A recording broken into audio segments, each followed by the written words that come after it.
también al hijo que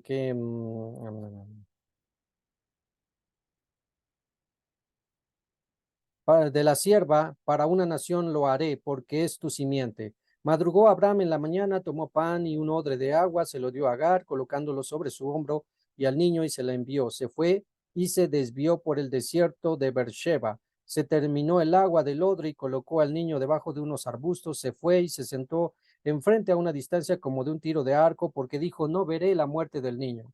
Entonces se sentó enfrente y alzó sus ojos y lloró. Y oyó Dios la voz del muchacho y llamó un ángel del Dios, del Eterno, a Agar desde el cielo y le dijo, ¿qué tienes, Agar? No temas, porque ha oído Elohim la voz del muchacho, como él está allí. Levántate, alza al muchacho y sosténlo con tu mano, porque es una nación grande, lo convertiré. Entonces abrió Dios a sus ojos y ella vio un pozo de agua. Fue lleno el odre de agua y dio de beber al muchacho. Estuvo Elohim con el muchacho, creció, habitó en el desierto y fue tirador de arco. Habitó en el desierto de Param y tomó su padre para él, su madre para él, una mujer de la tierra de Egipto. Y ocurrió en ese mismo tiempo que habló Ahimelech a Pijol, jefe del ejército, a Abraham, diciendo, Dios está contigo en todo lo que haces. Pero ahora júrame por Dios que he aquí que no engañarás a mi hijo ni al hijo de mi hijo, ni a mi nieto, como el favor que he hecho contigo, harás conmigo con la tierra en que has peregrinado en ella. Y contestó Abraham, y yo juro. Entonces reprochó a Abraham a Abimelech por causa del pozo de agua que había robado los siervos de Abimelech. Y contestó a Abimelech, no he sabido quién ha hecho esta cosa, también tú no me lo referiste, y también yo no lo he oído aparte de hoy. Tomó a Abraham ovejas, vacunos, los entregó a Ahimelech y concertaron los dos un pacto. Y colocó a Abraham 7 ovejas del rebaño aparte. Entonces dijo a Ahimelech a Abraham, ¿qué son estas 7 ovejas que colocaste aparte? Y contestó, he aquí las 7 ovejas tomarás de mi mano para que sirvan para mí por testimonio de que yo he cavado el pozo. Por eso llamó ese lugar Beersheba, porque allí juraron los dos y concertaron un pacto en Beersheba. Se levantó Ahimelech en Pijol, jefe de su ejército, y volvieron a la tierra de los Pelishtim. Plantó Abraham un árbol en Beersheba e invocó allí el nombre del Eterno, el Dios del universo. Y peregrinó Abraham en la tierra de los Pelishtim muchos días. 22:1. Fue después de estas cosas que Elohim probó a Abraham y le dijo, Abraham, y contestó, heme aquí. Y dijo, toma por favor a tu hijo, a tu único, para que no se equivocara, porque ya tenía 2 hijos, le dice las características específicas de cuál, a tu único, que tú amas. ¿Cuál es el único al que amas? Ah, pues a Isaac. Y anda para ti a la tierra de Amorillá y elévalo allí por holocausto. La expresión elévalo allí por holocausto es sacrifícalo sobre uno de los montes que te diré. Y es aquí donde todo el mundo judío, todo el mundo judío que obvio conoce la Torá y conoce todo lo referente a la aquedad de Isaac, la atadura de Isaac, sabe todo lo referente a la amplitud de lo que tiene que ver como el sacrificio supuesto de Isaac. Algunos rabinos dicen que sí fue sacrificado Isaac, que sí murió, pero que lo resucitó el Eterno. Otros, justamente como dice literalmente la escritura, no murió, sino que antes que extendiera su mano, el Eterno lo salvó. Bueno, sea una u otra cosa, hay algo interesante aquí que nos llama la atención, porque más adelante, en el tiempo de Moshe, vamos a tener la instrucción de que está prohibido dar los hijos en sacrificio y que el Eterno, este fue el único lugar en la Torah donde pide la vida de un hombre para sacrificio.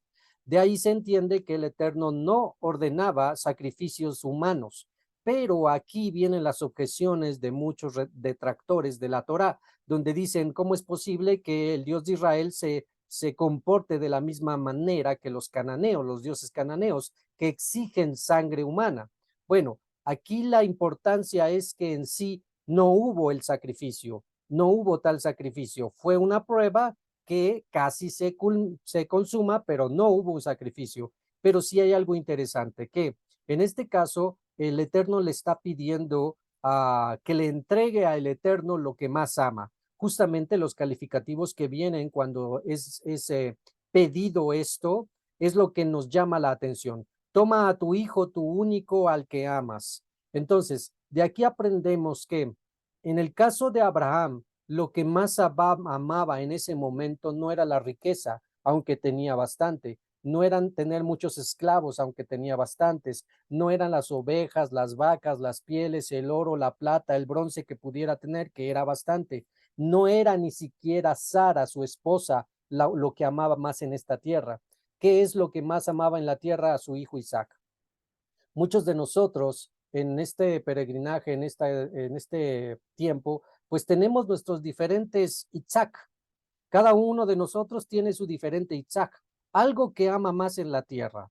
Y ponle el nombre que quieras, puede ser algo, puede ser una persona, o puede ser varias personas, o puede ser algo material o algo físico, o puede ser una acción, o puede ser algún placer, etcétera. Pero todos tienen un Isaac.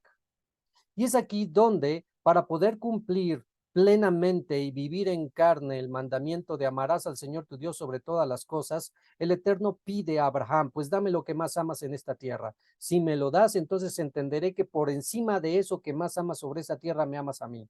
En este caso, pues sabemos la historia, nos adelantamos tantito, se lo entregó. Pero es entonces donde debemos de aprender y donde tenemos que nosotros darnos cuenta si realmente estamos entregando lo que más queremos en manos del Eterno. Si seríamos capaces de dejar todo por el Eterno, si seríamos capaces de dar toda nuestra vida por el Eterno. Y eso incluye nuestro Isaac, eso incluye cualquier persona, pasatiempo, placer, bien material, objeto, lo que tú quieras. En la mayoría de los casos, créanme, no pasarían la prueba. En la mayoría de los casos, muchos tienen la tendencia de guardar a su Isaac y no entregarlo a Dios. Es ahí donde justamente aprendemos que una de las características y cualidades de Abraham en nuestra parashá no solamente es que amaba al prójimo, no solamente es que de esa manera mostraba su creencia en el Dios uno y único, no solamente intercedía por su prójimo, sino que también supo dar al Eterno todo de sí, incluyendo lo que el Eterno le había dado con tanto trabajo y esmero a su hijo Isaac. Así que es llevado, viene la instrucción, ve a Moriah y sacrifícalo en el holocausto delante de mí. Verso 6, 22:6. Tomó Abraham los leños del holocausto y los puso sobre Isaac su hijo. Y es aquí donde rompemos la idea de que Isaac fuera un niño. Isaac no era un niño, Isaac ya era un muchacho. Un muchacho lo suficientemente fuerte para poder cargar con los leños de un holocausto. Un niño no los hubiera podido cargar. Así que eso lo debemos de entender. La correcta imagen que debemos de tener es que Isaac ya era grande. Verso 3 dice, 22:3. Madrugó Abraham a la mañana, ensilló su asno, tomó a sus 2 mozos con él y a Isaac su hijo, y partió la leña para el holocausto. Se levantó y fue al lugar que le había dicho Dios. En el día tercero, de redención, el tercero, alzó Abraham sus ojos y vio el lugar de lejos. Entonces dijo Abraham a sus mozos, permanezcan ustedes aquí con el asno y yo y el joven nos iremos allí, nos posternaremos y volveremos a ustedes. 6. Tomó Abraham los leños del holocausto y los puso sobre Isaac, su hijo, y tomó en su mano el fuego y el cuchillo, y fueron los dos juntos. Entonces habló Isaac a Abraham, su padre, y dijo, mi padre. Entonces, fíjate, ya Isaac tiene la edad suficiente para reaccionar y entender lo que va a pasar. Y dice, mi padre.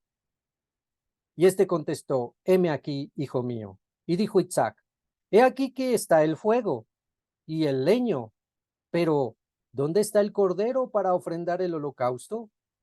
Entonces dijo Abraham, Dios mostrará o Dios se proveerá para él el cordero, para el holocausto, hijo mío. Entonces, al final del cabo, aunque iba a ser una ofrenda de Abraham, quien provee lo necesario, inclusive para un servicio al propio Eterno, es el mismo Eterno. Verso 8.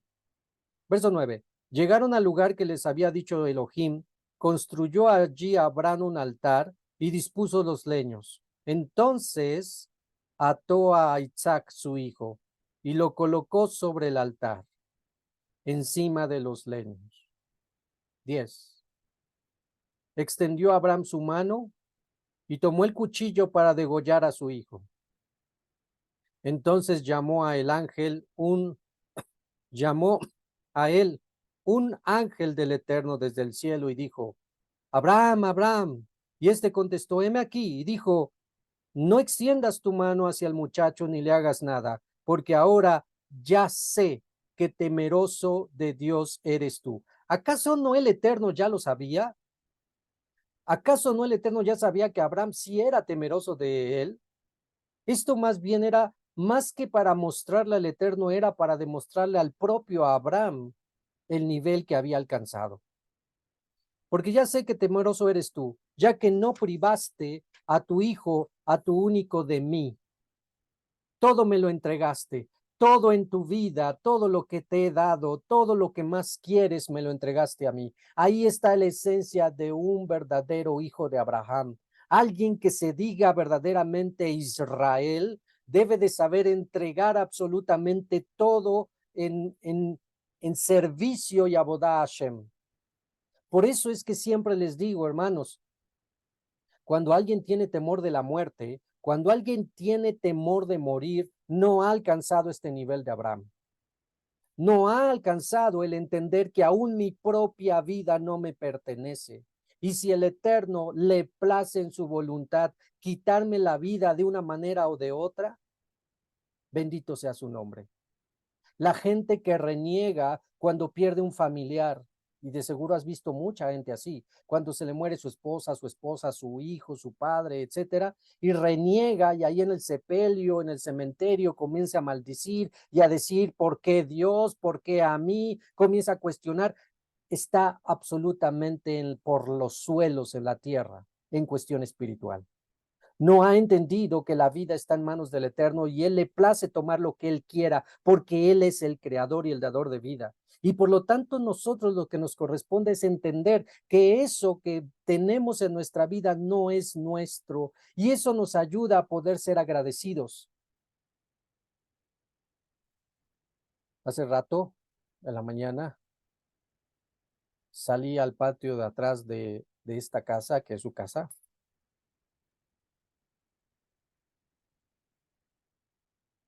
y vi hacia arriba y vi unas láminas que hace como 3 semanas compramos y pusimos. Esas láminas las necesitábamos porque se mojaba todo lo que estaba afuera. Ustedes saben que cuando nos cambiamos, pues jalamos con lo que más pudimos, y lo que no entró y quedó adentro de la casa porque es un poco pequeña, lo pusimos afuera en el patio de atrás. Pero cuando llovía se mojaba y pues íbamos a tener bastante pérdida. Y en la mañana vi las láminas y dije: bendito seas Hashem, porque tu misericordia y tu provisión nos dio el poder adquirir estas láminas y que se protegiera esto. Y yo agradezco a todos mis hermanos, todos mis ajim, que nos hacen partícipe con agradecimiento de lo que es nuestro trabajo. Y saben a qué me refiero. Pero la idea es que cualquier cosa que tú veas en tu vida, que te rodee, desde lo más grande hasta lo más chiquito que hayas podido adquirir, debes de tener el sentimiento de bendito seas Hashem, porque tú me lo diste. Tú usaste a esto, tú usaste lo otro, tú usaste aquello, pero tú me lo diste. Y cuando entiendes eso, también entiendes que Él mismo también te lo puede pedir. Él también te lo puede pedir. Cuando me siento a la mesa y están todos mis hijos conmigo degustando la comida, mi esposa a un lado, los miro a cada uno de ellos y bendigo al Eterno. Le digo, gracias Hashem por mis hijos. Sé que son mis hijos, pero a la vez sé que no son mis hijos. Sé que ahí están y mi deseo es que permanezcan conmigo, pero sé que la voluntad del Eterno podría ser otra y los podría llevar a algún lugar. Y también pienso que cuánto anhelaría que no solo uno, sino los cuatro alcanzaran niveles más grandes que el que yo he alcanzado en cuestión espiritual y de conocimiento.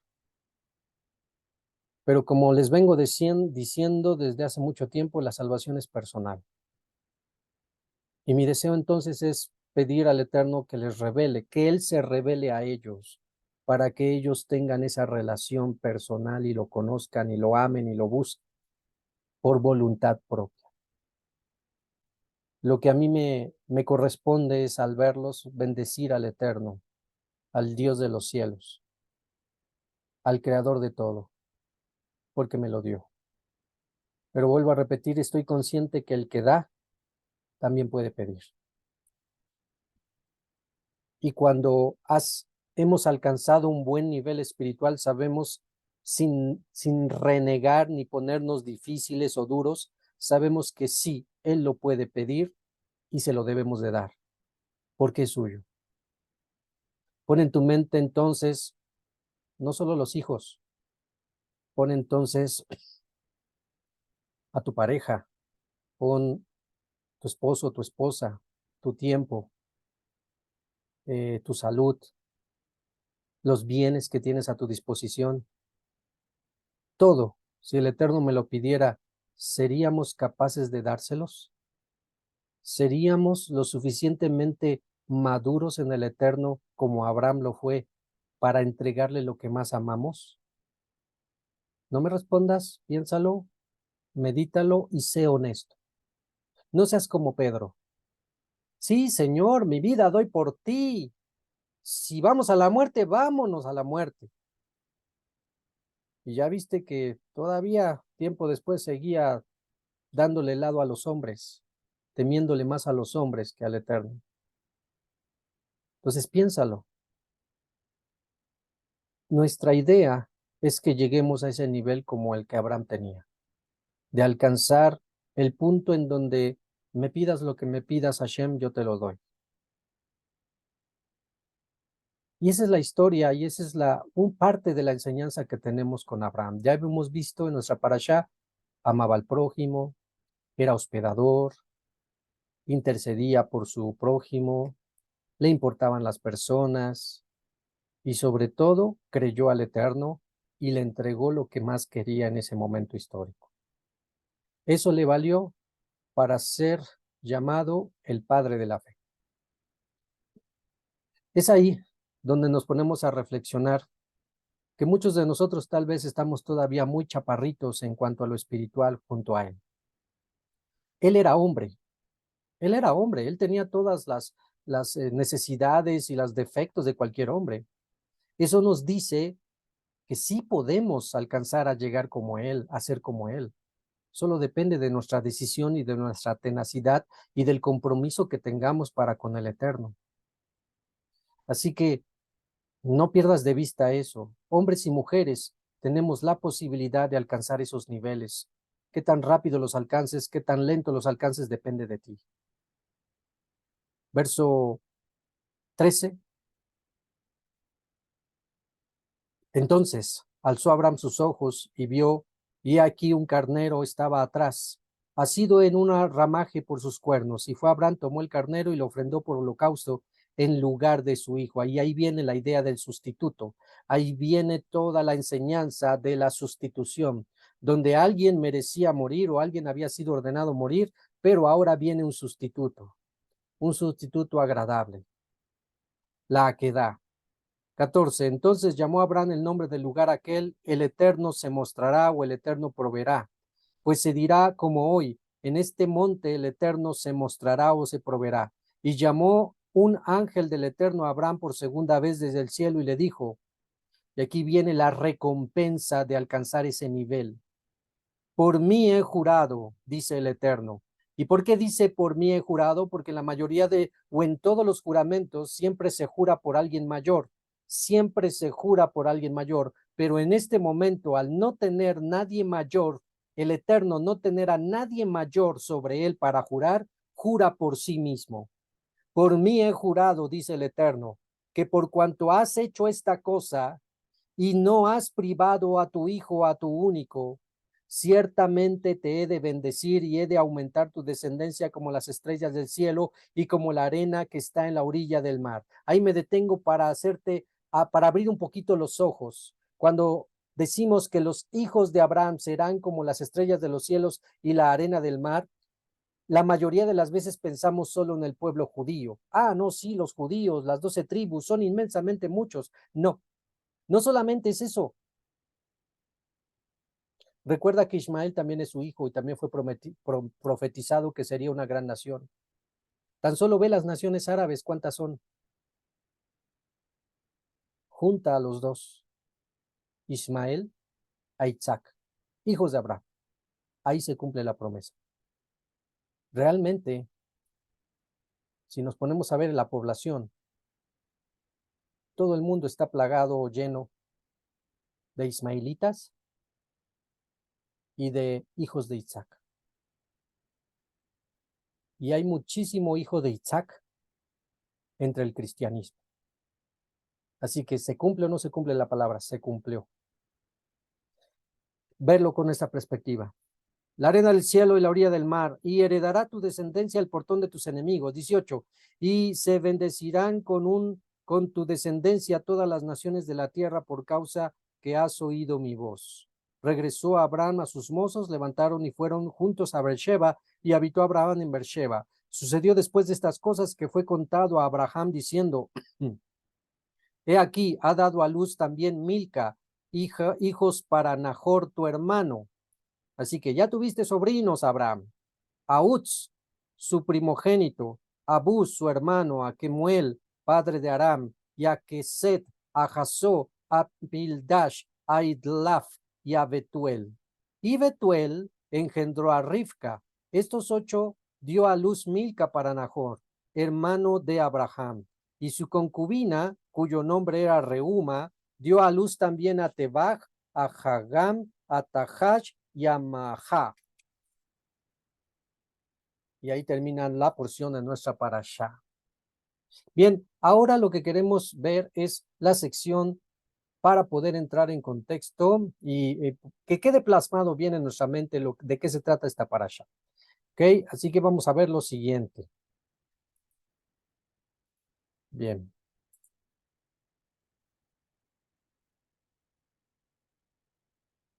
Permítanme tantito, estamos buscando el video.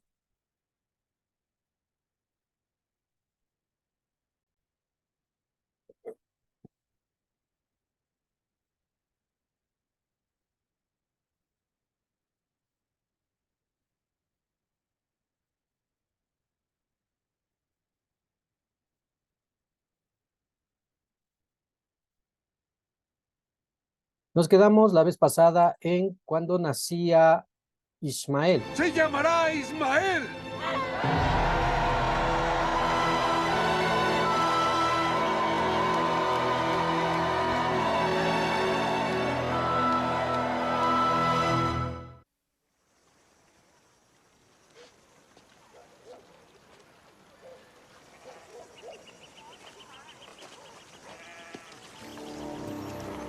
Ahí estamos en el encinar de Mamre.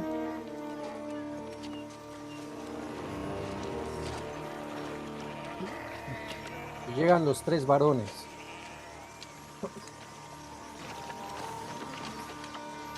Sara, prepara comida, rápido. ¿Quiénes son?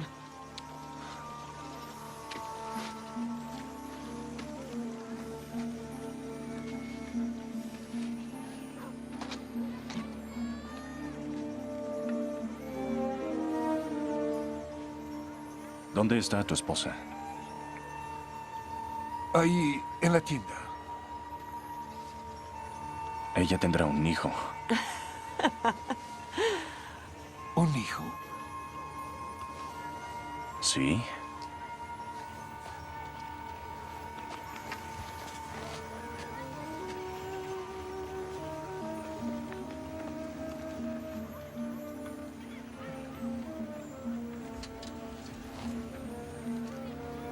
¿Por qué se rió cuando dije que tendría un hijo?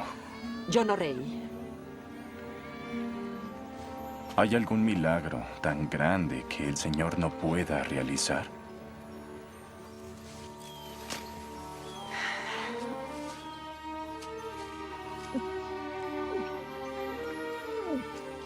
Es ahí donde comienzan llamémoslo así, los síntomas del embarazo, los ascos, los vómitos, y comienza a ver que ya hay algo que no es común.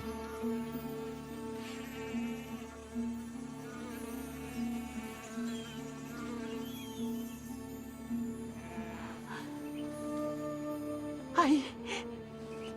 ¿Puedes sentirlo? Ahí está de nuevo. Es tu imaginación. ¿Qué? ¿Cómo puedes bromear con una cosa así? Porque casi no puedo creerlo.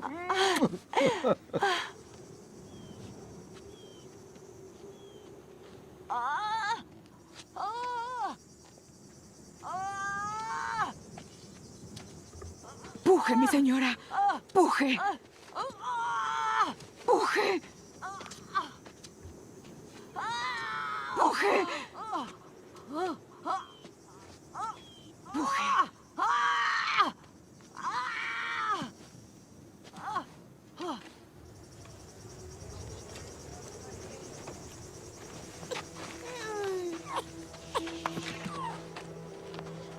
Un hijo.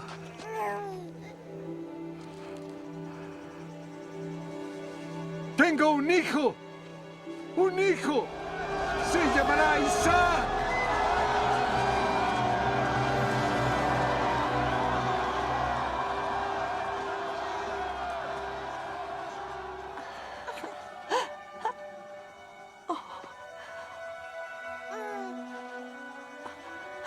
Tu Dios me ha devuelto la risa. Todos los que sepan de esto reirán conmigo. Habrá un milagro tan grande que el Señor no lo realice.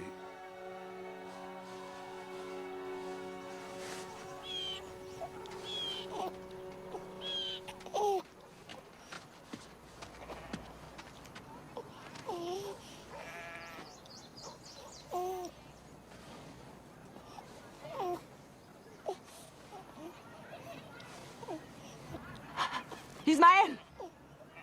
¡Quítate! ¡Quítate, te digo! ¿Qué hizo? ¿Qué pudo Llévatelo. haber hecho? ¡Llévate a tu hijo de aquí! Ama a tu hijo como hermanos que son. ¿Hermano? Son hermanos. Pero tú estás llena de odio. Odio hacia mí. Odio hacia mi hijo. ¡Largo! No decimos nada en contra de ti. No hacemos nada contra ti. Tú nos odias. ¡Vete de mi vista! Vete. Vete ahora. Vamos. Vamos, Ismael. Deshazte de esa esclava y de su hijo cazador. Porque el hijo de esa esclava nunca compartirá la herencia con mi hijo. No soporto verla. ¡O a su hijo! ¡No lo soportaré más!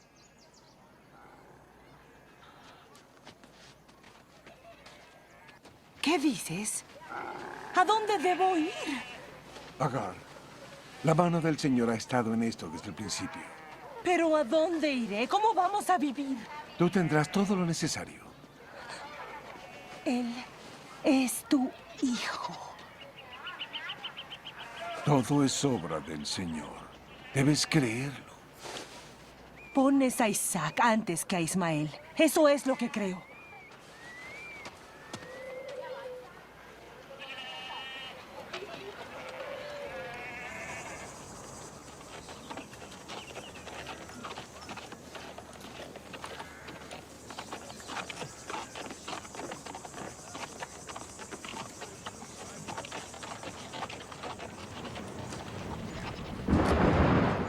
Abraham.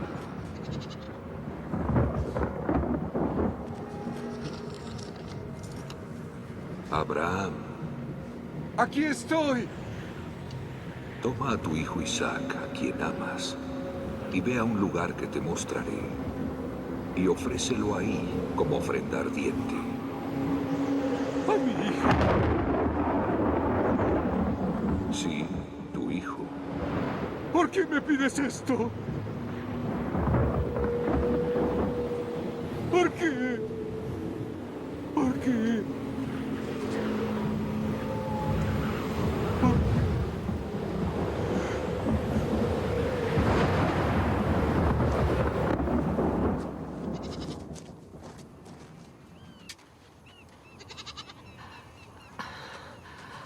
Este es perfecto. No tiene manchas. Regrésalo al rebaño. Yo no lo entiendo. ¿Estás listo, hijo? Sí, padre. Pero si no llevas a un cordero, ¿cómo harás la ofrenda ardiente? Dios proveerá.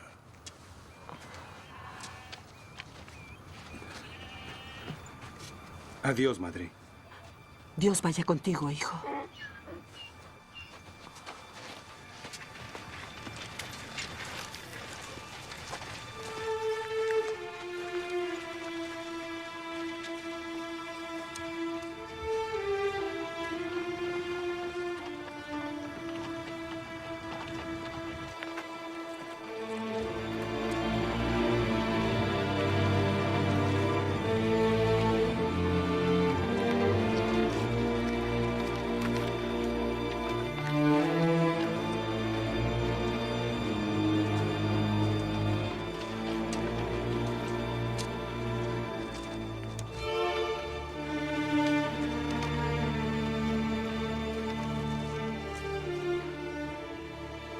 Ese lugar. ¿Cómo haremos la ofrenda ardiente, padre?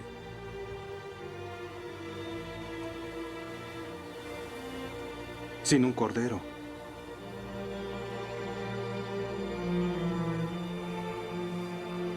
Dios se proveerá de cordero, hijo.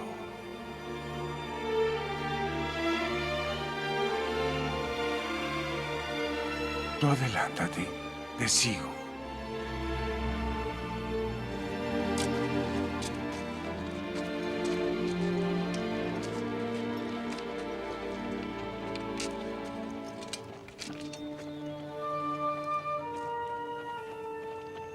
Esperen aquí. Mi hijo y yo oraremos y regresaremos.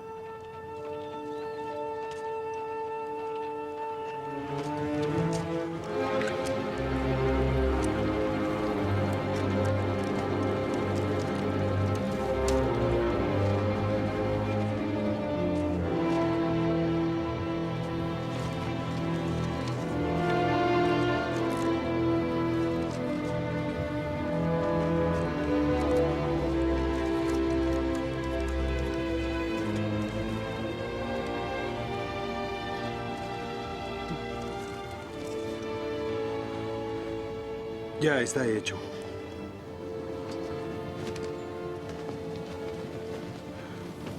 Debes atarme, padre. Por si mi coraje falla.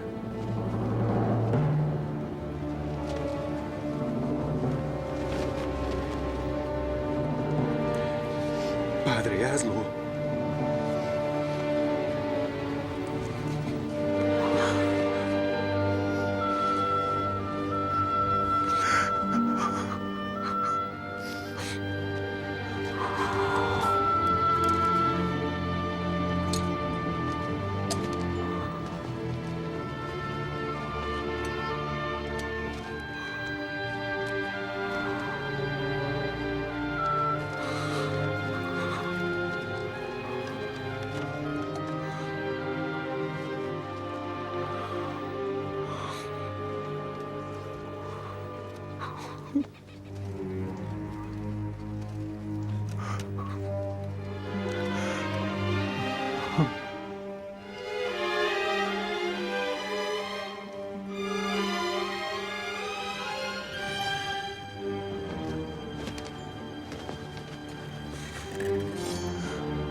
No extiendas tu mano sobre el muchacho, ni le hagas daño alguno, porque ya sé que tu fe es perfecta, por cuanto darías a Dios lo que te es más preciado, tu único hijo. Vuélvete ahora y verás un sacrificio agradable a Dios.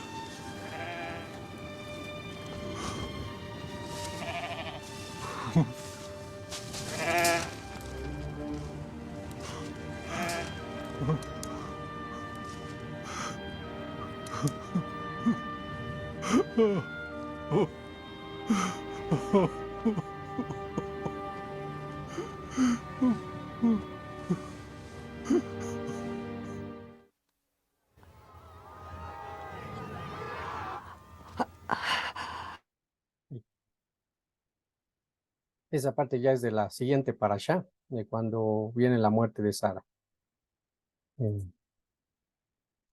Bien. Algo interesante ahí que ciertamente nos deja ver es que también Isaac cooperó, llamémoslo así. Aún a su joven edad, él ya había comenzado a hacer al Dios de su padre su Dios. Y es por eso que no vemos que Isaac se reniegue a esta situación. Es ahí donde podemos ver toda la tipología en Yeshua HaMashiach, como la que da el sacrificio o la atadura de, voluntariamente también ofreció su vida para cumplir con la voluntad de su padre. Pues muchísimas cosas que podemos aprender ahí. Bien, ahora queremos compartirles lo siguiente. Vamos a ver.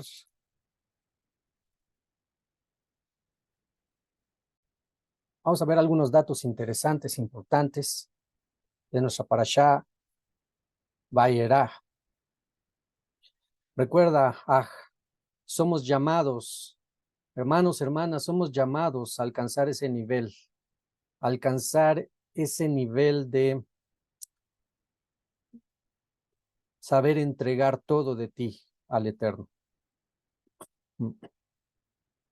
Y a muchos de nosotros todavía nos cuesta. Todavía anteponemos muchas cosas a la voluntad del Eterno. Necesitamos trabajar en eso. Mientras haya aliento de vida lo puedes hacer, porque el día que muramos o el día que regrese Mashiach ya no más se podrá hacer. Así que tú sabes perfectamente tu vida, tú sabes a qué nivel está tu santidad, tu compromiso con el Eterno, tú sabes qué tiempo le das al Eterno en tu vida diaria y en Shabbat, tú lo sabes, tú y el Eterno. Si piensas que estás a gusto con lo que estás haciendo, adelante, pero si no, entonces es tiempo de esforzarnos. Bien, para Vayera, vamos a entrar en contexto. Nos encontramos en la tierra de Israel. De la tierra de Israel, que esta es la vista aérea de la tierra de Israel, tenemos arriba el cuerpo de agua que parece un pequeño semicírculo, es el mar de Galilea. La línea que baja sería el río Jordán y el siguiente cuerpo de agua que tenemos abajo sería el llamado mar muerto o mar salado. Bien. De ahí nos vamos a otra vista aérea, aquí lo podemos ver, arriba el mar de Galilea, río Jordán y el llamado mar muerto. En la parte de abajo ya tenemos señalado donde dicen los arqueólogos que han encontrado las ruinas de Sodoma y Gomorra. Lo podemos ver en las dos líneas de a la derecha abajo, donde tenemos señalado dónde se habría encontrado Sodoma y Gomorra. Y más abajo, en esa zona en sí, pero más abajo estaría Zoar, la ciudad donde huyó Lot, y estaría Tseboín y Atma. Recuerda que eran 5 ciudades las que habían sido halladas culpables. 4 fueron destruidas y solamente Zoar fue la que se libró a causa de la petición de Lot. ¿Vale? Pero por generalidad, a veces solamente se mencionan las 2 principales, que es Sodoma y Gomorra, pero no fueron las únicas, fue también Admá y Zeboim. Bien, aquí ya lo vemos un poquito más claro. Tenemos al lado izquierdo, el punto de la izquierda, tendremos el lugar donde estarían las tiendas de Abraham cuando le visitaron los 3 ángeles, los 3 malajim, en el encinar de Mamre, que va a ser Hebrón. Y al lado derecho abajo ya tendríamos la zona donde se encontraría Sodoma, Gomorra y Zoar. Algunos arqueólogos científicos las ubican un poquito más arriba, otros un poquito más abajo. Bueno, porque en sí fue toda la zona de donde viene el nombre del Mar Muerto, donde tienen ahí el nombre Mar Muerto en medio del mar. A partir de ahí hacia abajo se encontraría toda la zona que fue devastada. Bien, hacemos otro acercamiento. Como podemos ver, aquí el que diseñó esta imagen ya está poniéndonos a Sodoma y Gomorra más abajo de lo que las otras imágenes nos los habían puesto. Y que es justamente lo que les menciono. Es toda en sí el área que fue devastada y que se han encontrado ruinas en toda el área. Y realmente establecer que en qué punto específico se encontraba Sodoma y Gomorra, pues hasta ahorita no hay quien lo pueda lograr hacer, solo se puede tomar la zona en lo general. Bien, de una vista lateral tendríamos lo siguiente, tendríamos la llanura y tendríamos las zonas donde se encontrarían Sodoma y Gomorra. Algo interesante que debemos de notar es que recuerden que cuando se separó Lot de Abraham, Abraham le dio a escoger, a ver, Lot, vamos a separarnos, necesitamos pastos para nuestro ganado, ya no es suficiente aquí. Si tú vas a la derecha, yo voy a la izquierda, y si tú vas a la izquierda, yo voy a la derecha. Así que pues Lot vio toda la llanura que se extendía hacia esta zona de Sodoma y Gomorra y vio que era como un huerto, que había mucha vegetación. Es total y absolutamente contrastante a lo que tenemos al día de hoy. Y hay algunas razones de por qué. Si ahorita vemos el lugar geográfico en la actualidad está absolutamente desierto, pero debemos de entender que hay una realidad que nos está diciendo la Escritura. A partir de la devastación de Sodoma y Gomorra hubo un cambio geológico, hubo un cambio de uso de suelo, hubo un cambio de estrato, no solamente a nivel de la tierra, sino en el mar o en el lago que tenemos allí, que hizo todo el cambio para traer la esterilidad que tenemos al día de hoy. Si entendemos que lo que codició Lot en sí fue los pastos para sus borregos, vacas y demás, debemos de entender que esa zona era un huerto, era totalmente verde. ¿Qué es lo que se necesita para que esto se dé? Pues agua, a fuerzas se necesita agua. Pero al día de hoy sabemos que esta zona es el lugar más muerto, el cuerpo de agua más muerto sobre la faz de la tierra. Por eso se llama el Mar Muerto. Porque a causa de la salinidad que tiene, los niveles de sales que tiene, no permite que exista vida ni vegetal ni animal dentro de sus contornos.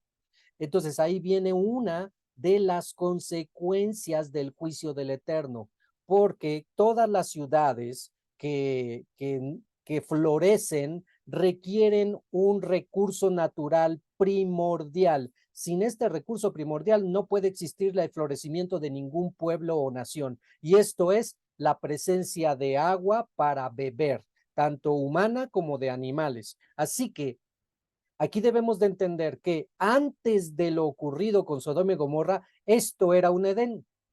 Y debemos de entender que este mar no era salado, sino que era un mar como tal, que era un cuerpo de agua dulce y que entonces se podía tener el huerto que se menciona en las Escrituras. No es sino hasta después del juicio de Sodoma y Gomorra que ese cataclismo tan grande que el Eterno provocó por mano de los ángeles, que vino no solamente a una pequeña población, sino a toda la zona de alrededor, causó que esto cambiara radicalmente y se volviera totalmente estéril la zona. Seguimos entonces, y si así lo entendemos, lo comprendemos, podemos saber entonces el por qué hasta el día de hoy nadie se ha asentado en esta zona. Tanto se enojó el Eterno con los de Sodoma y Gomorra que dejó total y absolutamente desierta la zona. Bien, Ahí tenemos otras de las dos zonas donde se encontrarían las otras dos ciudades, Admá y Seboín. Recuerden que en sí este mar muerto está siendo nutrido en agua por el mar de Galilea. Y en el mar de Galilea sí hay vegetación y sí hay peces y animales y todo eso, ¿sale? Entonces, cuando va en su transcurso al río Jordán y baja, llega al punto donde alcanza esta zona y entonces toda la salinidad trastorna el pH del agua y hace imposible el hábitat de cualquier planta o animal. Bien, ahora, lo interesante es que la arqueología nos da la realidad del asunto y en esta zona han encontrado estas estructuras. Todo geólogo y arqueólogo sabe que los ángulos en las formaciones rocosas, los ángulos totalmente bien definidos, no son de naturaleza, ¿cómo lo diríamos? Normal, no son naturales, no son rocas naturales. Todas las edificaciones rocosas, grandes o pequeñas, que tengan ángulos bien definidos, no son naturales. Absolutamente tuvo que haber mano del hombre en estas formaciones rocosas. Es justo lo que estamos viendo ahorita. Como pueden apreciar, tenemos ángulos bien definidos, ¿sí? Tenemos los lados de las pequeñas formaciones rocosas, tanto la planicie como en lo vertical como en lo horizontal, tenemos ángulos bien definidos. Los geólogos y los arqueólogos saben que una formación natural en la Tierra no tiene estas características. En otras palabras, las rocas naturales no tienen líneas definidas. En cambio, los vestigios arqueológicos sí tienen líneas bien definidas, que es el caso que estamos viendo aquí. Así que cuando los arqueólogos fueron a buscar en esta zona por los datos de la Biblia, en donde dice la escritura que se encontraría Sodoma y Gomorra, encontraron esto, que cuando alguien no está bien versado tanto en la escritura como en la arqueología y la geología, pues simplemente ve muchas rocas. Ahí yo estoy viendo puras rocas. San se acabó. Pero ya cuando los arqueólogos comienzan a indagar, a meterse cada vez más, comienzan a encontrar cada vez más vestigios de algo que no es normal en estas rocas. Como pueden ver, aquí hay bastantes líneas bien definidas y hay como una formación bien específica. Y entonces los arqueólogos comenzaron a escarbar. Aquí tenemos otra formación que no se ve nada natural por las líneas que está presentando. Ciertamente ya está muy desgastada por el tiempo, por el aire, por lo que tú quieras, ¿no? Pero ya se ve muy desgastada, ¿sí? Es lo que encontramos en esta zona, este tipo de piedras. Pueden ver arriba, la orilla de arriba, cómo si tú le sigues tallando, realmente se podría ver columnas, se podrían ver muros, se podrían ver paredes, porque así están dispuestas. Algo importante que debes de saber, que justamente cuando leemos la sección de esta parashá de Sodoma y Gomorra, pasamos por alto, es que no entendemos la magnitud de qué tipo de ciudades eran Sodoma y Gomorra. Yo cuando era cristiano y leíamos la porción de esto de Sodoma y Gomorra, pues por lo general nos imaginamos un pequeño poblado, no sé, una pequeña ciudad. Sí, las murallas alrededor, unas 100, 200 casitas, un palacio por ahí, un templo pagano por allá, pero algo pequeño. Por lo general así se imagina el cristiano que era Sodoma y Gomorra. Realmente la realidad y la arqueología y los vestigios nos dan a entender que Sodoma y Gomorra eran en su edad de oro o en su edad de bronce, eran los puntos más extraordinarios y gloriosos de su época. Eran el punto central de la economía de la zona. A ver, vamos a tratar de poner una algo parecido para que me lo entiendan.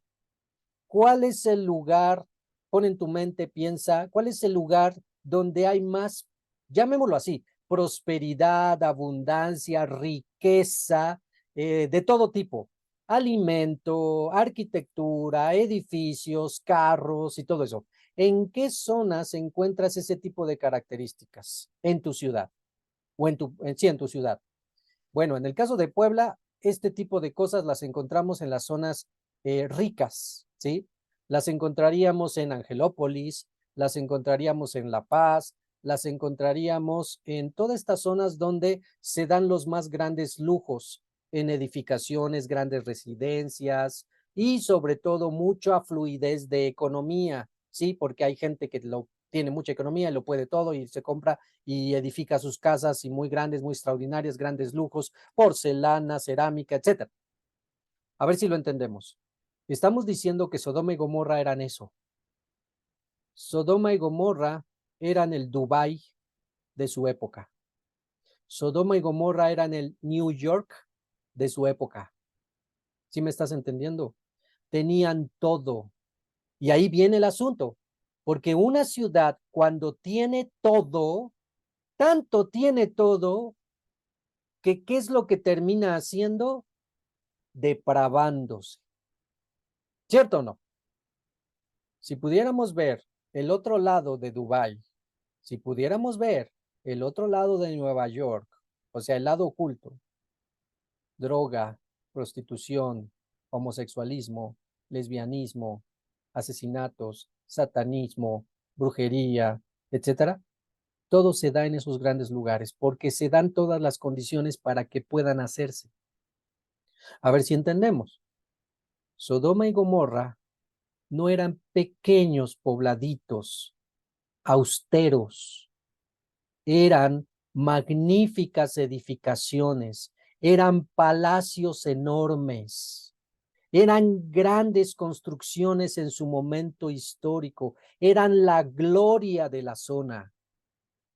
Es por eso que la gente, cuando pasaba cerca, no tenía otra más que querer ir a ver y entrar, que eran algo así como el gancho o el anzuelo para que ya los moradores de Sodoma y Gomorra entonces hicieran las maldades que tenían, que hacían con todos los visitantes, que es lo que ya vimos con Los Ángeles, ¿no? Entonces, si entendemos esto, vamos a entender el por qué la magnitud de todas estas edificaciones que tenemos aquí en la arqueología. Podemos ver que no era un pobladito chiquito, una ciudad chiquita, sino era una inmensa ciudad o ciudades, 4 ciudades en específico, que tenían grandes edificaciones y palacios extraordinarios y bellos. ¿Sí? Entonces, aquí tenemos los vestigios de lo que quedó de esos palacios, de esas ciudades, de esos monumentos que tenía Sodoma y Gomorra. Estas edificaciones o estas estructuras de roca, los arqueólogos están concordando en que no son naturales. Algo pasó aquí. Y entonces se pusieron ahí a investigar, ya saben, se ponen a escarbar, dicen, esta formación, tan solo la que estamos mostrando ahorita, no es para nada normal, qué es lo que le pasó, qué es lo que tiene, y qué crees que encontraron. Encontramos todo este tipo de vestigios, formaciones en la zona. Y ya después encontraron la entrada a algunos lugares.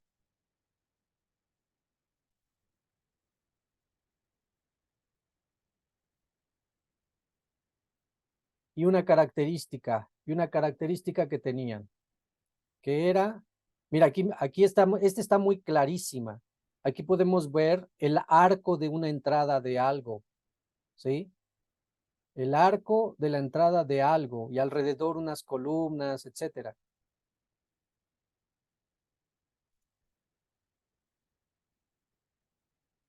Y ya introduciéndose un poquito más, se pueden ver todavía más cosas específicas, como por ejemplo esta parte de aquí, se puede ver bien una columna.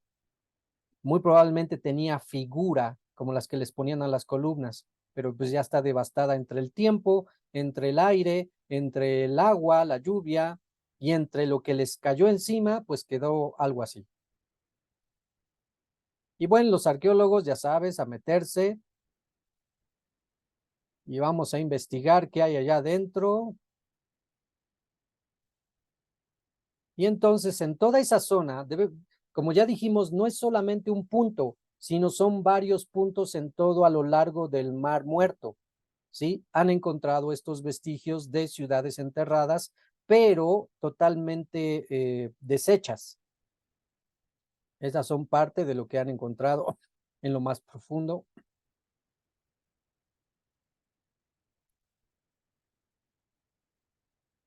De lo muy poco que sobrevivió en cuanto a edificación.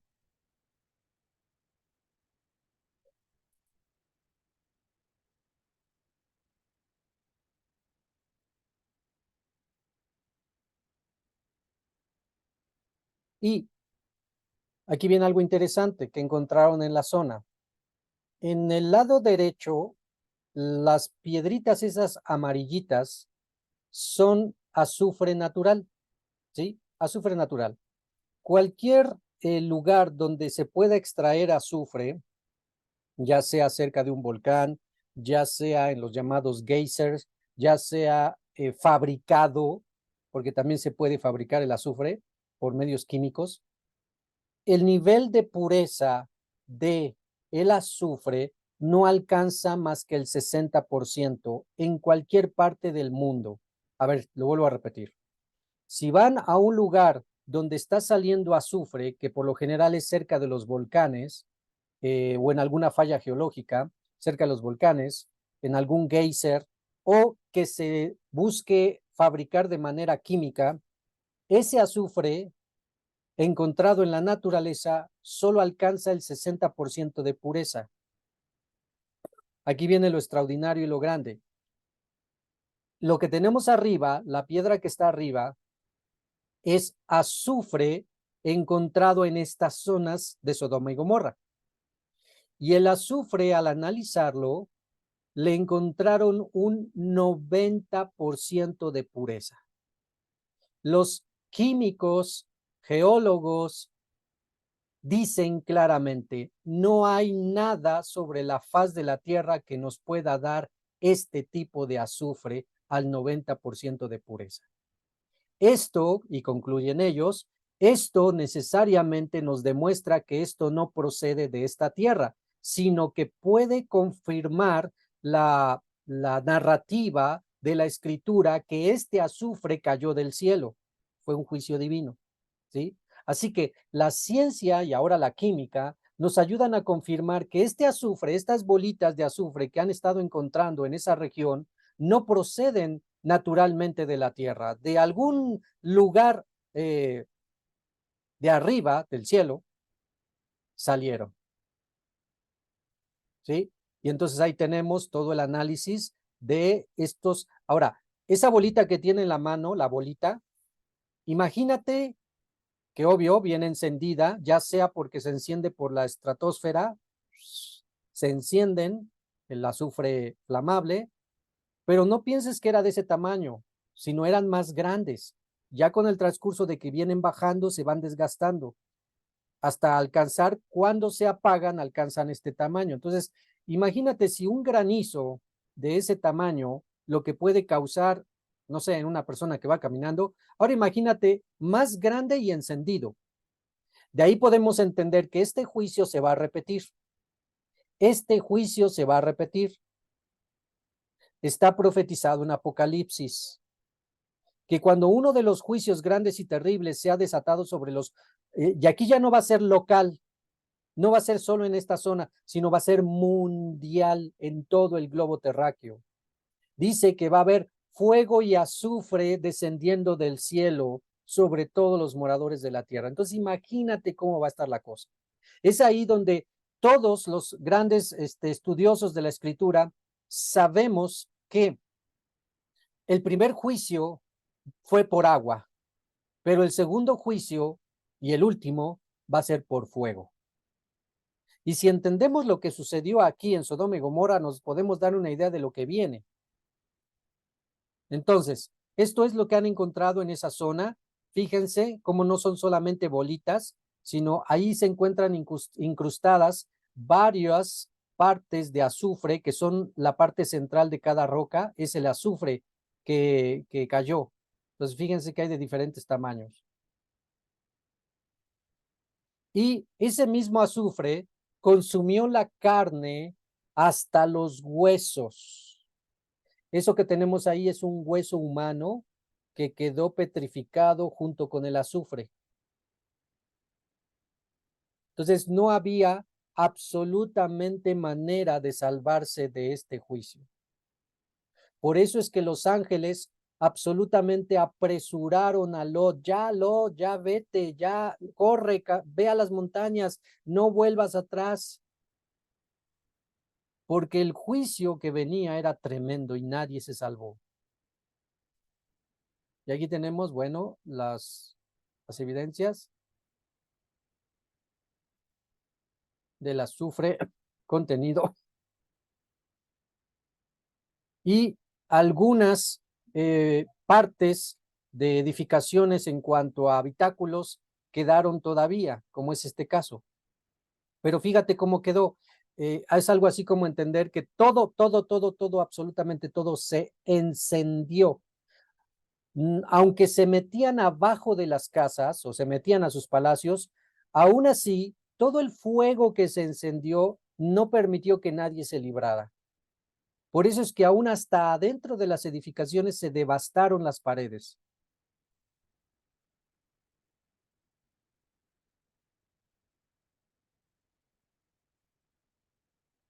Y bueno, este es uno de los pocos esqueletos que quedaron como evidencia en esa zona.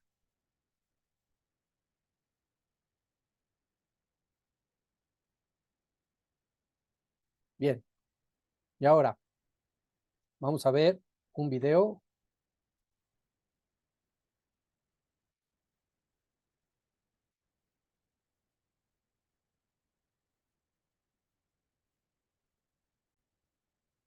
Científicos descubren una ciudad tan inusual y extraña en comparación. Científicos descubren una ciudad tan inusual y extraña en comparación con otras ruinas encontradas en todo el mundo.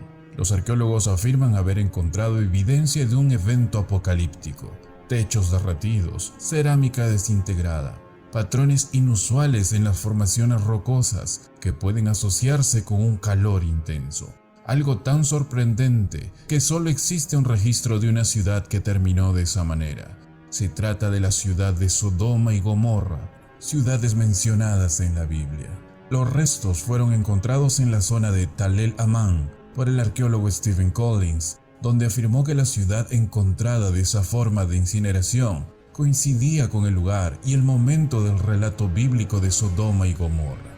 Esto le provocó lo que en los círculos académicos podría llamarse como el fuego del infierno. El equipo de arqueólogos ha desenterrado una mina de oro de antiguas estructuras monumentales, revelando una ciudad-estado que dataría de la Edad de Bronce y que dominó la región del sur de Jordania en el Valle del Jordán, afirmó el arqueólogo Collins. El sitio, según los arqueólogos, tiene dos estratos, una parte inferior y una ciudad alta. Además, la ciudad posee un muro de 10 metros de alto hecho con ladrillos de barro. También hay puertas, torres y una plaza central. Fue una misión enorme que requirió millones de ladrillos y obviamente un gran número de trabajadores. Asimismo, la evidencia de torres y puertas, junto con algunas otras piezas descubiertas, indican que las fortificaciones de la Edad de Bronce eran mucho más resistentes de lo que se pensaba. La evidencia arqueológica también indica que la vida de la ciudad llegó a un abrupto final. Esto puso fin a toda forma de vida durante un periodo de 500 a 700 años aproximadamente. consideramos que es posible que las tradiciones orales sobre la destrucción de esta ciudad urbana por un objeto cósmico pueden ser la fuente de la versión escrita de Sodoma en el Génesis, dice el documento firmado por un grupo de arqueólogos liderado por Collins. También consideramos que los detalles relatados en el Génesis coinciden razonablemente con los detalles conocidos de un evento de impacto cósmico. Esa historia de Sodoma y su ciudad hermana Gomorra es una de las historias más conocidas de la Biblia. Abraham negocia con Dios para salvar a Sodoma, incluso entonces una ciudad conocida por abundar los escándalos de pecado y de inmoralidad. Abraham negocia con Dios para salvar a Sodoma, pero sabemos que esta ciudad fue conocida por abundar el pecado y la inmoralidad, porque no habían hombres justos, sino todo lo contrario. La inmoralidad alcanzó niveles que muchos dicen que se compara con la inmoralidad que vivimos en nuestros días. Entonces el Señor hizo llover azufre ardiente sobre Sodoma y Gomorra. Este descubrimiento fue dirigido por el arqueólogo Stephen Collins, decano de la Facultad de Arqueología de la Universidad Trinity. Además de 21 expertos de 19 instituciones de investigación, evaluaron los restos de Tal el-Amán y concluyeron que la naturaleza de la destrucción sugería un estallido masivo en el aire o un cometa. Estos eruditos, más de la mitad compuestos científicos, también afirmaron que la matriz de destrucción está ubicada alrededor de 1650 a.C. Es muy inusual y atípica de los estratos arqueológicos en todo el antiguo cercano oriente. Nunca se vio algo parecido, afirman los eruditos. Lo que era diferente a la destrucción causada por terremotos o guerras eran fragmentos de cerámica con sus superficies exteriores derretidas en vidrio. Algo diferente y único encontrada en esta ciudad. Objetos de la vida cotidiana, piezas carbonizadas de vigas de madera, granos carbonizados, huesos y adoquines de piedra caliza fueron quemados hasta obtener una consistencia similar a la tiza. El arqueólogo principal afirma contundentemente que es una evidencia segura del relato bíblico de la caída de Sodoma. En uno de sus muchos informes, afirma que está caminando por la puerta de adobe de la ciudad. Si bien Tal el-Amán es ahora la ciudad más grande conocida de su época en la región, es la mejor candidata que ha surgido como postulado a la ciudad de Sodoma. Tras varias simulaciones, los científicos creen que las rocas del universo, de entre 60 y 75 metros de diámetro, explotaron en una bola de fuego gigante a una distancia de entre 1 a 5 kilómetros de la superficie. La temperatura en el centro de la explosión superó los 300.000 grados centígrados, muy por encima de los 5.000 grados centígrados de la superficie del Sol. La radiación térmica se propaga a la velocidad de la luz, fundiendo rápidamente la cerámica, la arcilla y el yeso. Al mismo tiempo, la explosión de la roca produjo una enorme onda expansiva, y la ráfaga de viento resultante barrió toda la ciudad a una velocidad entre 900 y 1200 kilómetros por hora, y todos los edificios quedaron destruidos por donde pasó. Si bien en Tal el-Amán se están realizando excavaciones arqueológicas desde el 2005, después de que cientos de personas excavaran minuciosamente durante ese año hasta la fecha actual. El material recogido en los últimos días fue analizado en detalle por más de 20 científicos de 10 estados de Estados Unidos, Canadá y la República Checa, dando evidencia de que las pruebas son más contundentes presentadas en la actualidad. Y la pregunta que nos hacen es si realmente eso no es la ciudad de Sodoma encontrada por estos arqueólogos. Y más que si es o no es la ciudad de Sodoma encontrada en ruinas ahora en la actualidad, es tomar la importancia de que es un hecho de que sí ha pasado y que lo podemos encontrar en la Biblia, y cómo Dios obró con estas personas. Pero, ¿qué es peor? ¿Ser un sodomita y tratar de abusar ángeles, o ser un judío religioso en Capernaum rechazando a Jesucristo? El infierno está más caliente para el judío religioso que rechazó a Jesucristo que lo es para un sodomita que trató de ser inmoral con los ángeles, porque el juicio está conectado a cuánta revelación hemos recibido cada uno de nosotros. Dios sepultó a Sodoma bajo fuego y azufre por su perversión inmoral, pero en el juicio será peor para la gente en Capernaum que vio a Jesús, oyó a Jesús, fue testigo de los milagros y lo rechazaron. Esto no es de lo que la gente habla, incluso gente cristiana cuando presenta a Cristo. Evitan todo esto, pero es la honestidad del Evangelio, de cuánto.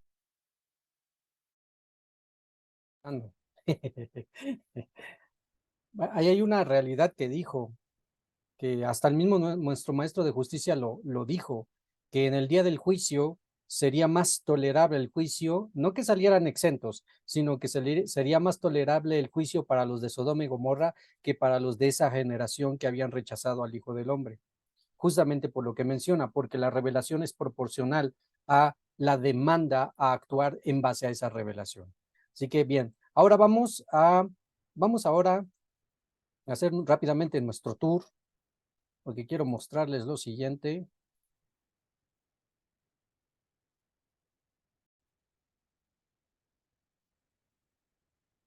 Bien. Súbanse al tour de Elisha. Súbale, súbale. Hay lugares, hay lugares. Vamos a visitar la zona, ¿qué les parece? Vamos a ver cómo se ve actualmente. Pues tenemos nuestro globo terráqueo. Vamos a buscar entonces Oriente. Ya que lo ubicamos, aquí lo tenemos. Nos vamos a ir acercando. ¿Sí? Ya vamos ubicando dónde está Israel. Nos vamos ubicando dónde está Israel. Ya vimos la zona. Ahí está el Mar Muerto en medio. Y nos vamos a ir acercando. Y aquí está la zona. Lo que sería esta parte, todo al lado derecho, a un lado de los cuerpos de agua, sería donde se encontrarían estas 5 ciudades. Recuerda que la mayoría solamente menciona Sodoma y Gomorra, pero eran 5 ciudades, así que cabe la posibilidad de que toda la zona esta fuera devastada. Y como ya expliqué, muy probablemente antes de esta devastación no era el Mar Muerto, no tenía la salinidad que tenía al día de hoy, sino que a causa de este cataclismo con el azufre que cayó, causó un cambio radical absoluto, de tal manera que ya nunca volvió a darse las mismas condiciones para tener la misma gloria o ventajas en vegetación y demás para que se diera o floreciera cualquier otra civilización. Y por lo tanto quedó absolutamente devastado y solo. Bien, así que vamos a hacer un paseo por aquí. Entonces esta sería la zona.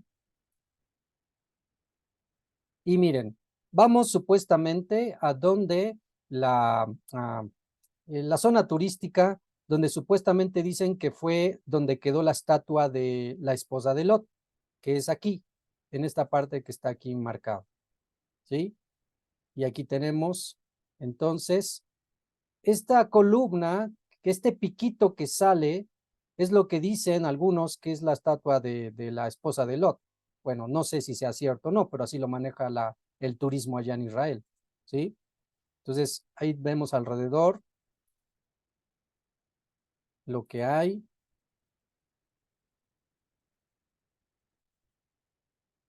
Bueno, pues los turistas, el Mar Muerto, como podemos ver el nivel de salinidad que hay. Ahí vista supuestamente la mujer de Lot desde abajo.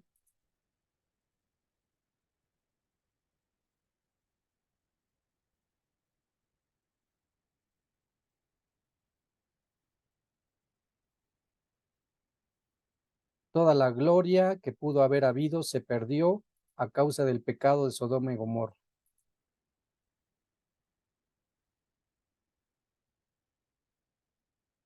Y pues toda esta es la zona.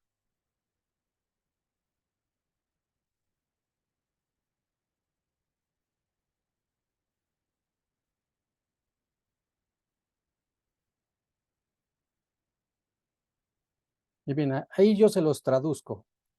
Ahí dice que no mueras por nadar. Algo así. Bueno, quién sabe si diga eso, pero.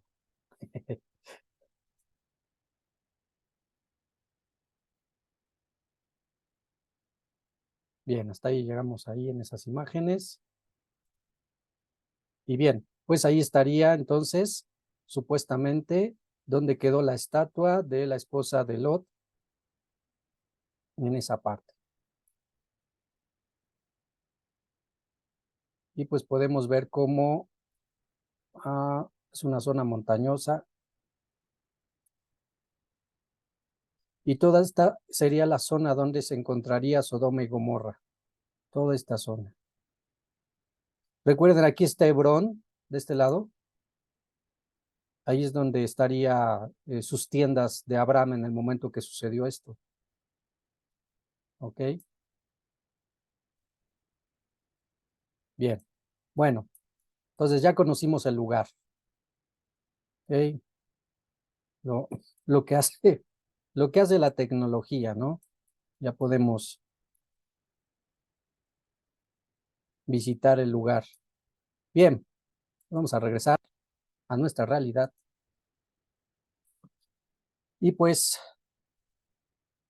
de esto entonces se trató nuestra parashá del día de hoy. La destrucción de Sodoma y Gomorra.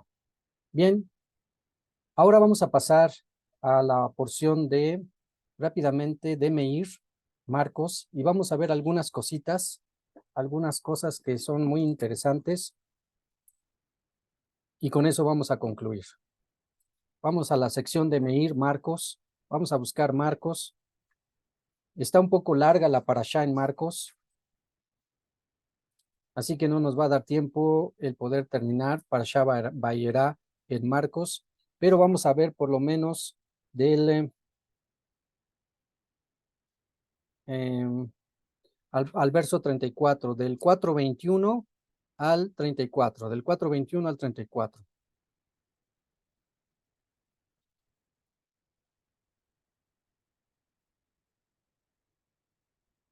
Bien, ya lo tenemos. Marcos 4:21, la porción de Vayera de este Shabbat. Dice así la Dabar del Eterno. También les decía,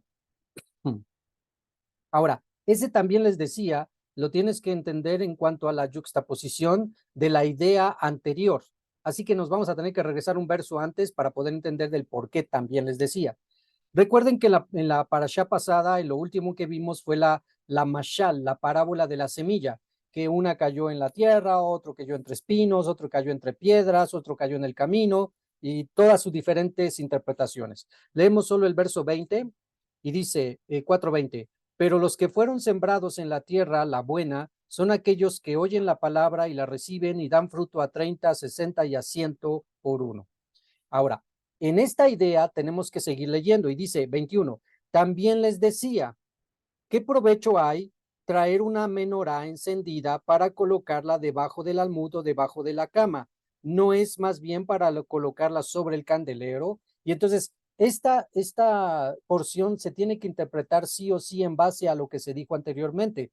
¿Qué es la menorá encendida? ¿Quién es la menorá encendida? ¿A quién representa la menorá encendida? Representa a ese último grupo donde cayó la semilla en buena tierra. Y esa semilla que cayó en buena tierra produjo fruto de 30, 60 y 100, que son las personas que oyen la palabra, la reciben y dan frutos dignos, o sea, la viven, ¿sí? En base a eso se debe de interpretar quién es la menorá entonces que se enciende. ¿Quién es la menorá que se enciende? Son todos aquellos que oyen la palabra, la reciben y la viven. Así que si tú eres parte de esa semilla que fue sembrada en buena tierra, si tú puedes dar testimonio y decir, pues yo creo que yo soy de esa semilla porque yo estoy escuchando la palabra, la estoy recibiendo y estoy cambiando mi vida, entonces necesariamente el siguiente verso también te aplica, que sería, no eres encendido porque una menorá apagada de nada sirve. Más bien, cuando se enciende, no es para ocultarla, sino para que brille. Esto implica, tú pones en una menorá en un cuarto, alumbra a todos los que hay en el hogar. Por lo tanto, ese fruto de 30, 60 y 90 que hay en tu vida, dependiendo de tu capacidad, debe de alumbrar, debe de influir positivamente a todos los que moran alrededor de ti, a tu esposo, a tu esposa, a tus hijos, a tus padres, a tus vecinos, etcétera. Así que, ¿por qué el Eterno te escogió para que tu vida cambiara? ¿Por qué el Eterno te escogió para que fueras una persona diferente, con actitudes correctas, con una mentalidad de amor al prójimo, para que no te airaras tan pronto, para que ayudaras a tu prójimo? ¿Para qué? Para que tú fueras luz en ese lugar donde estás. Así que tú serías esa lámpara que es encendida. Seguimos entonces y dice el 22, porque todo lo que se ha permitido que esté oculto es para que a su tiempo sea manifestado, y lo que se ha permitido que esté encubierto es para que después salga a la luz. Recuerda que en el contexto nos está hablando de que la semilla es la palabra, es la davar del Eterno, es la enseñanza, y si está dando fruto en ti, por mucho tiempo estuvo oculto de nosotros una buena enseñanza. Por muchos siglos estuvo oculto la Torá del Eterno a la humanidad, porque decían que la ley ya no, porque decían que ya no era para nosotros, lo que tú quieras. Pero ahora que por mucho tiempo estuvo destinado a estar oculto por muchas generaciones y que vivieran el vano evangelio de la gracia sin ley y que murieran así, ahora a nuestro tiempo, gracias a eso que se permitió en ese momento, ahora a nosotros, a esta generación, va a salir a la luz. Va a salir a la luz que la ley está vigente, que el Shabbat está vigente, que Hashem es el único Dios verdadero y que su Mashiach es Yehudí, todo eso. Así que no hay nada que ya haya sido destinado que vaya a salir a la luz que permanezca en oculto. Todo tiene su tiempo. Y nuestro tiempo nos alcanzó, el tiempo de la revelación de la Dabar del Eterno y de la Torá del Eterno. Así que, verso 23, si alguno tiene oídos para entender, entienda.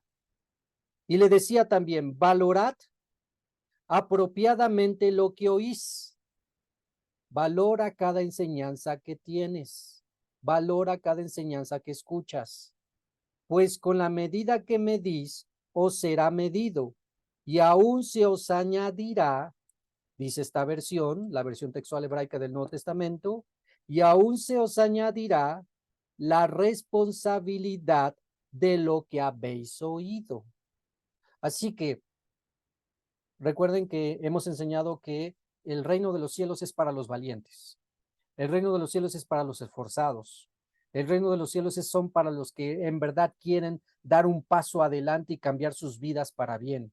No quieren quedarse sentados, no quieren quedarse en un stand-by, no quieren quedarse solamente como oyentes, sino es para personas que realmente van a hacer todo su esfuerzo para que su vida cambie para bien y causen un cambio, un impacto en el lugar donde están viviendo, entre sus casas, sus hogares, sus ciudades y demás. Así que, en ese sentido, cada enseñanza que tenemos trae sobre nosotros responsabilidad. Cada revelación que el Eterno nos concede trae responsabilidad.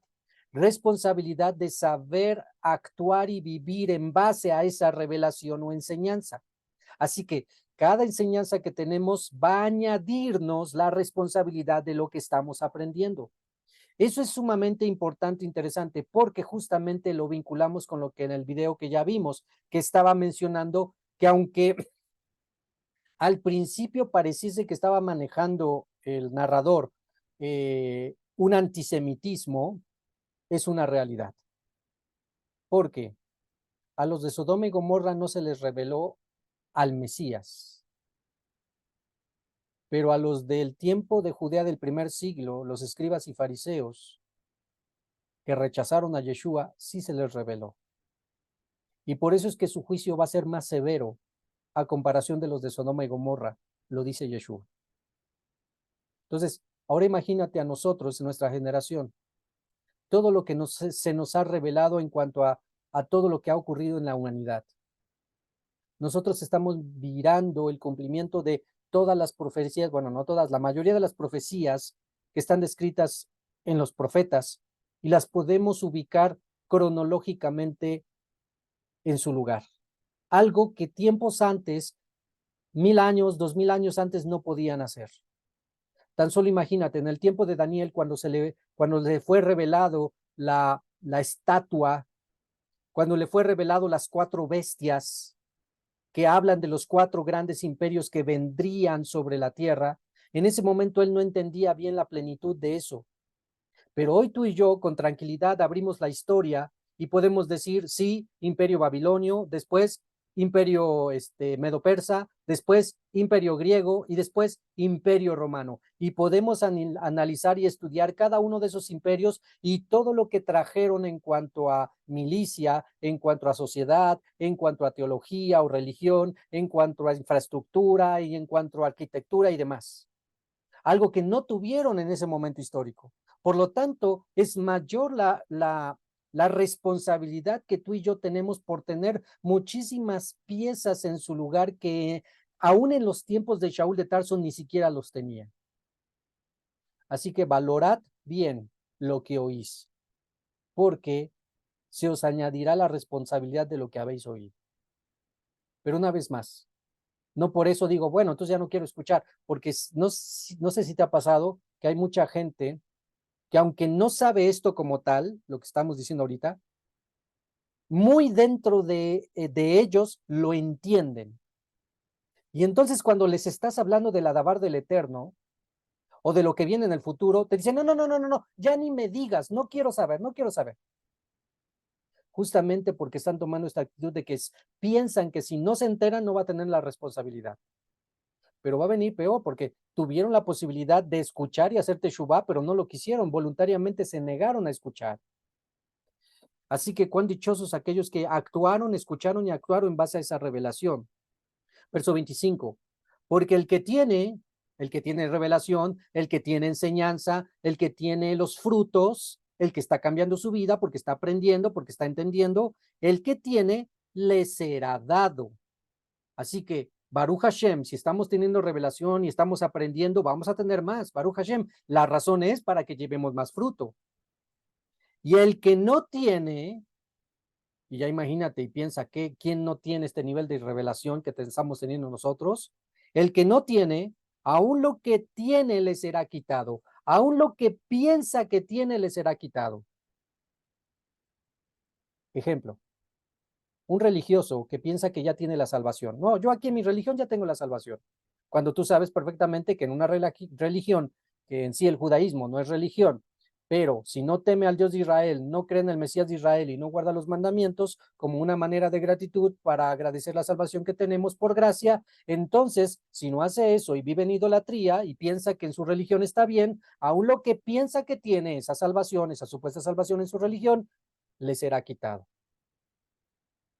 Llegará el día donde se dará cuenta que no tiene nada, que pensaba que estaba en la sana doctrina, que pensaba en el que estaba en el verdadero camino, pero que no tiene nada. Aún el que tiene, aunque el que piensa que tiene, le será quitado. 26. Decía además, el reino de los cielos es semejante a un hombre cuando siembra la semilla, y aquí podemos ver una vez más la idea de la semilla. La semilla es la palabra, lo que se enseña, la enseñanza.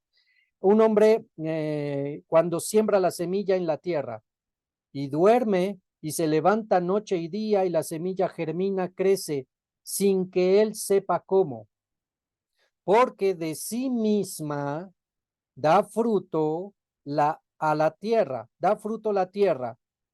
Entonces, la semilla, que es la palabra, la dabar, produce por sí misma que en tu vida haya cambios positivos y un crecimiento gradual. Y aquí viene el crecimiento de esta manera. Y dice, 28, un tallo. ¿Cómo comienza primero un tallo? Luego viene una siguiente etapa, una espiga. Y después viene una tercera etapa. Y luego grano abundante en la espiga. Así es nuestro proceso de conocimiento y de llegada al crecimiento del Dios Altísimo.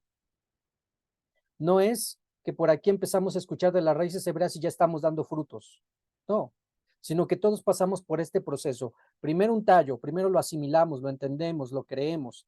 Después viene una espiga, lo vamos entendiendo, lo vamos poniendo en su lugar, lo vamos creyendo, lo empezamos a vivir hasta que llega un punto donde se nos demanda que tenemos que dar fruto. Y dependiendo de tu capacidad, fruto de 30, 60 o 100. Pero todos llevamos este proceso. Algunos se llevan rápido el proceso, otros se quieren quedar en el tallo Ahí se quieren quedar en el tallo. No, yo aquí tranquilo, ajá, sí, no hay responsabilidad, no hay mayor compromiso, yo aquí estoy de oyente, yo estoy como los gentiles de Judea del primer siglo, yo aquí soy los de la puerta, los Gertzedek, los de la puerta, me gusta esto de los salmos, me gusta cómo cantan, me gusta cómo enseña, me gusta escuchar la palabra de Dios, pero más allá de un compromiso no quiero nada. Siempre ha habido gente así. ¿Pero a qué somos llamados? Somos llamados a tallo, somos llamados a espiga y somos llamados a dar fruto. Cada etapa es diferente en cada uno de nosotros, algunos más rápidos, algunos más lentos, pero el deseo y el anhelo es que todos lleguemos a dar fruto. No nos quedemos solamente en la plántula, en el tallo. Así que este es el proceso del crecimiento, de escuchar la semilla, de escuchar la palabra, de que la dabar del Eterno haya sido sembrada en tu vida. 29. Y cuando el fruto está listo, enseguida se mete la hoz porque ha llegado la siega. Este proceso se puede aplicar al crecimiento, como lo decíamos anteriormente, al crecimiento espiritual de una persona, como se puede aplicar tranquilamente a una familia, como se puede aplicar a una ciudad, como se puede aplicar a una nación. Este mismo crecimiento. Tallo, espiga y da mucho fruto.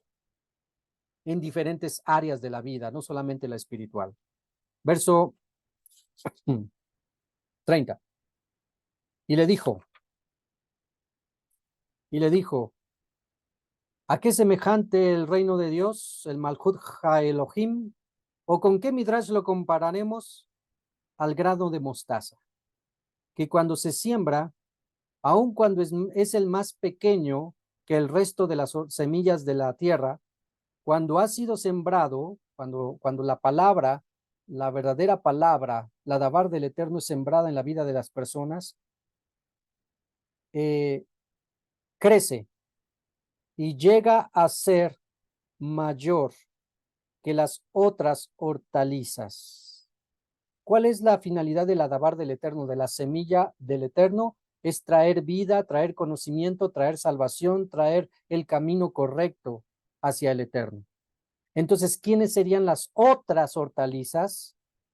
Si el reino de los cielos es semejante a la semilla de mostaza, la dabar del Eterno, que es muy pequeña, insignificante, casi nadie la valora, no significa nada, pero que cuando es sembrada, crece hasta ser más grande que muchas de las hortalizas que hay, a tal grado que sus ramas pueden dar albergue a las aves del cielo, traen vida y protección. Entonces, ¿quiénes son las otras hortalizas que no alcanzan ese nivel? Son todo tipo de religiones anteriores, son todo tipo de filosofías, de pensamientos y caminos del hombre. Que el hombre piensa que ese camino es correcto, que el hombre piensa que esa religión es correcta, pero al final del cabo queda muy por debajo de este reino de los cielos, de esta planta que simboliza el reino de los cielos. 33. Y con muchas parábolas como esta, les hablaba la palabra. Entonces aquí el actor, el punto principal es la semilla, es la palabra desde la parashá anterior. Según su capacidad para entender.